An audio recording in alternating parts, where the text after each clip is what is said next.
There's a lot of reasons that we might hesitate to go to God in times of trial to seek his wisdom. I think the music in the background of James 1:5 has something to do with guilt. It talks about God giving generously and giving without reproach.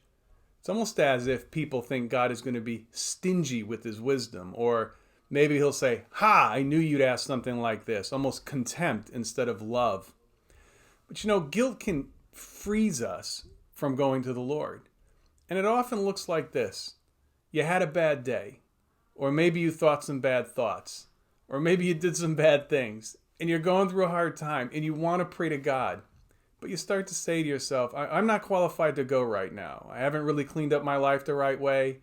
I didn't have a good day. I yelled at the kids on the way out the door. That kind of guilt can freeze us. We know one great truth in Christianity is that we go to God not because we're good, but because he's good. He's gracious. He's forgiving. Hebrews says that's why we go to the throne of grace boldly. So here's the thought.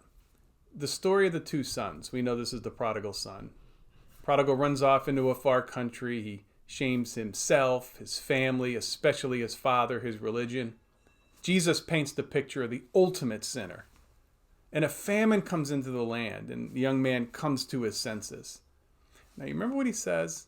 How many of my father's servants have bread enough to spare, and I'm starving to death?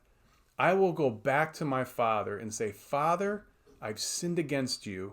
I am no longer worthy to be called your son. Take me back as one of your hired servants. There is so much guilt in that young man's life.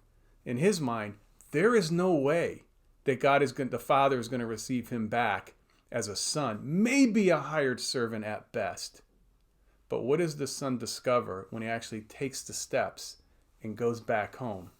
He finds out that the father is far more generous than he even thought. If we're wrestling with guilt, and maybe that's one of the reasons we don't pray, it's a good reminder for us that when we actually take the steps and we go to God and we don't get frozen with guilt, but we move in grace, we, like the prodigal, find out that our God is far more generous and far more loving than we ever imagined. Go to him.